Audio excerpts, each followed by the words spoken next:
Welcome to the Deep Dive. Today we're going deep on Philippine politics during the Duterte presidency. We've got this excerpt from a biography about Duterte, and, well, it really goes into his war on drugs. It's a lot to unpack, that's for sure. It is. I mean, you don't see this kind of stuff every day, this level of detail about how a leader's personal life can impact their policies, especially when it comes to something as complex as, a war on drugs. Right.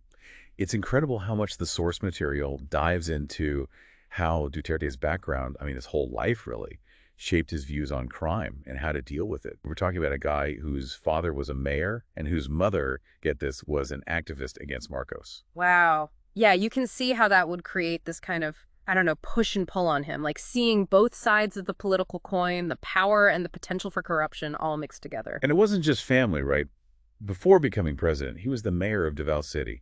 And let's just say, he got a reputation for being very tough on crimes. These stories about him, like riding around on a motorcycle with a gun. Yeah, Davao City had a pretty bad reputation before Duterte. They called it the murder capital of the Philippines. His approach to crime, let's just say, it wasn't exactly by the book. A lot of extrajudicial killings, which he was pretty open about. He really believed that was the only way to, clean up the city. And that approach, that became the core of his war on drugs when he was elected president in 2016. I mean, he basically campaigned on wiping out drug dealers and users, and he definitely wasn't shy about saying what he'd do to make it happen. I remember when he was campaigning, his speeches were, well, shocking to a lot of people. I mean, he openly talked about killing criminals, even encouraged everyday people to, well, take the law into their own hands. It was something else. And you'd think people would be completely turned off, but it actually resonated with a lot of Filipinos. They were just so fed up with crime, the corruption, and they saw Duterte as someone who'd actually, do something about it, not just talk. Yeah, you have to understand, the Philippines has this long history of these political dynasties, this like ingrained corruption. People felt like the system was broken, that it wasn't working for them. And then comes Duterte, presenting himself as the strong man, this guy who gets things done, even if it meant, well, bending the rules a bit. And he did get things done, sadly. His war on drugs, it led to thousands of deaths, many of them extrajudicial killings.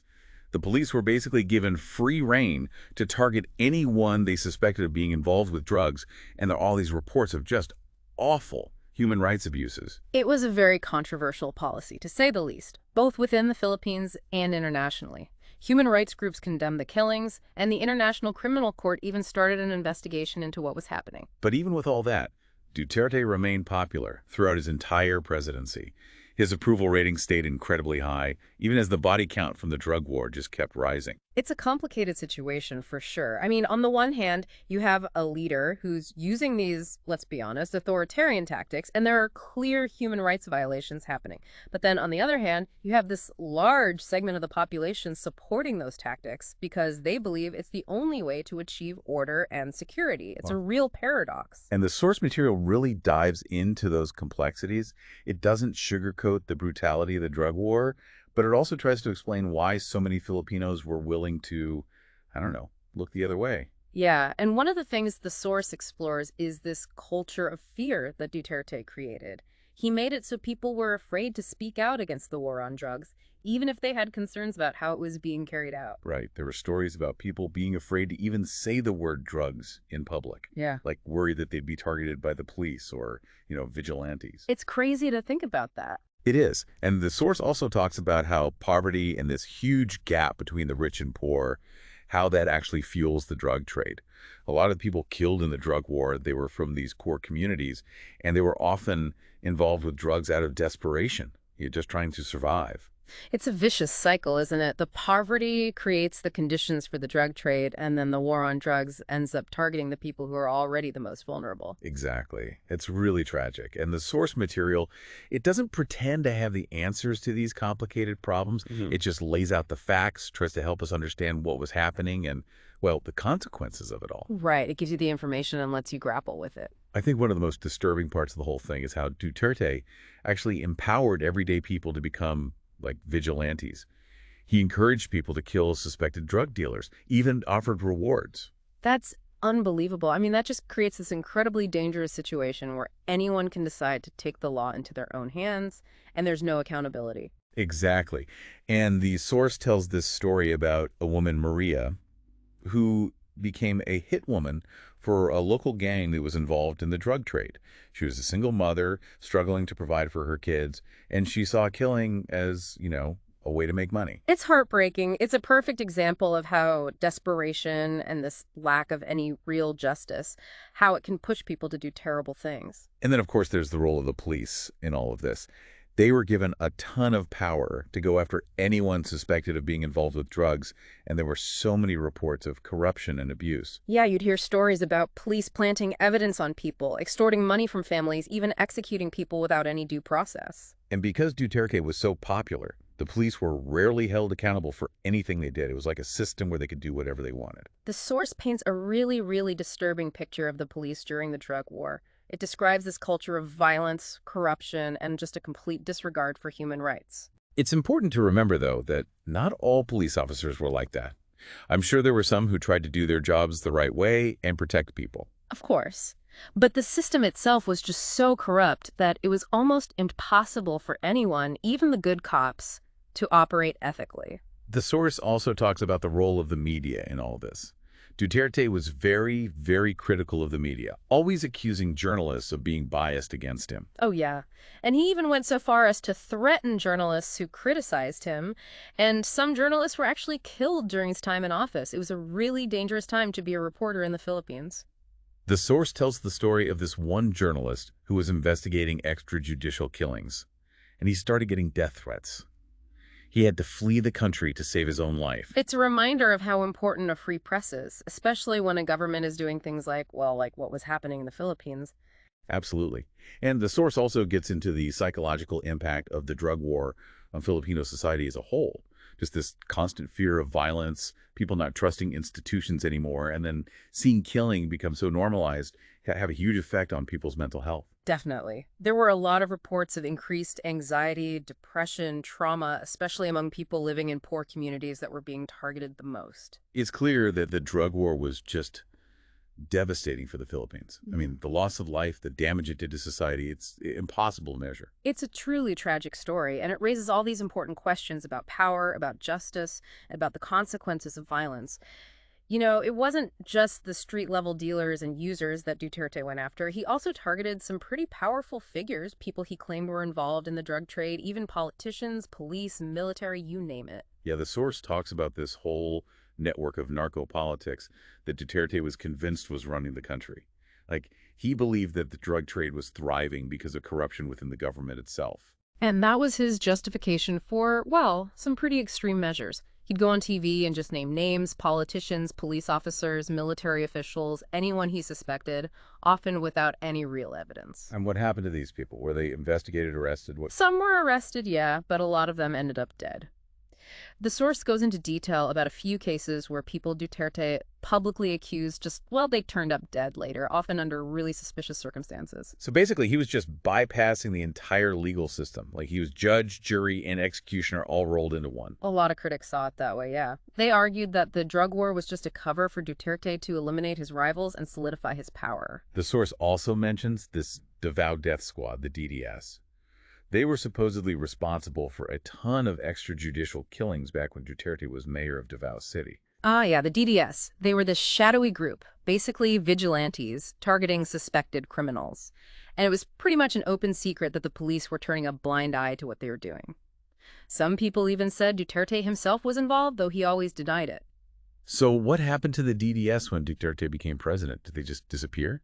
Some people think they just went national. They expanded their operations to the whole country, going after suspected drug dealers and users everywhere. So the drug war basically became this nationwide vigilante operation. That's how some people saw it, yeah. The lines between official law enforcement and these, death squads, they got really blurry. The source talks about this group called the Kuritong Bailing. They started as an anti-communist group, vigilantes basically, but then they turned into this whole criminal gang involved in drugs, all sorts of illegal stuff. The Kuritong Bailing is a perfect example of how messy things can get in the Philippines. You have this group, starting with good intentions, fighting communism, but then power corrupts, and they end up just as bad as the people they were fighting against. And what was Duterte's connection to them? There were all these rumors that Back when he was mayor of Davao, Duterte had ties to the Curatong Bailing, even used them to carry out some of his, extrajudicial killings. Wow. Were there any proof of that? Well, there were witnesses who said Duterte had links to the group, but he always denied it. To this day, no one really knows for sure what his involvement was. And the source also talks about this prison, the new Bilibid prison. It was known for being super corrupt and overcrowded. Oh, yeah, Bilibid prison. It's kind of a symbol of how broken the Philippine justice system is. You have these rich and powerful inmates living like kings, while the poor ones are stuck in these awful conditions. So how did the drug war affect things in Bilibid? Honestly, it made things even worse. As the government cracked down, more and more people were sent to prison, so the overcrowding just exploded. What about the corruption? Did the drug war do anything to fix that? Sadly, no. If anything, the drug war probably made the corruption even worse. With all these new inmates coming in, it was like a feeding frenzy for the guards and prison officials. They could extort even more money from families, and there were even rumors that some drug lords were still running their operations from inside the prison, with the help of corrupt guards, of course. I can't believe that could even happen. It's wild, right? But it shows you how deep the culture of impunity runs in the Philippines. People who are supposed to be upholding the law are breaking it for their own benefit. The source tells this crazy story about this guy, Herbert Kalenko.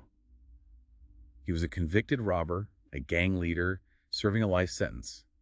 But somehow, he was living it up inside Bilibid. He had a recording studio, a jacuzzi, a personal chef, you name it. It's mind-boggling, but Kalanka was basically bribing guards and officials to let him do whatever he wanted. He had them in his pocket. The source also talks about Leila de Lima, this senator who was super outspoken against Duterte's drug war. Oh yeah, De Lima. She was a fierce advocate for human rights, one of the few politicians willing to call out the extrajudicial killings. What happened to her? Well, she ended up getting arrested and thrown in prison on drug trafficking charges. A lot of people think those charges were completely made up, just a way for Duterte to silence her. That's chilling. It really shows you the risks of speaking truth to power, especially in a place like the Philippines where, well, the rule of law is kind of shaky. It also shows how the drug war was used as a weapon against anyone who dared to challenge Duterte. If you crossed him, you could end up labeled as a drug trafficker, and, well, who knows what would happen then? The whole thing just seems to have had this toxic effect on Filipino society. Like, it created this atmosphere of fear and suspicion where you couldn't trust anyone, not even the police. And it really undermined the whole idea of the rule of law. It's a classic example of how seductive the idea of a quick fix can be, and how dangerous it is to give unchecked power to someone promising that quick fix. Duterte's approach to the drug problem was obviously flawed, but we have to acknowledge that the Philippines did have a real problem with drug trafficking and crime. Absolutely. The drug problem in the Philippines is deeply rooted, connected to poverty, inequality, corruption, all these interconnected issues. So what can be done about it? I mean, how can they address these problems in a way that respects human rights and upholds the law? That's the million-dollar question, right? The Philippines is still trying to figure that out. There's no easy answer, but it's clear that just punishing people, like what Duterte did, it's not the solution. It just doesn't work. The source doesn't give us any simple answers either, but it does give us a lot to think about. Yeah, it really dives into the complexity of the drug war, and it's not just a story about the Philippines, you know.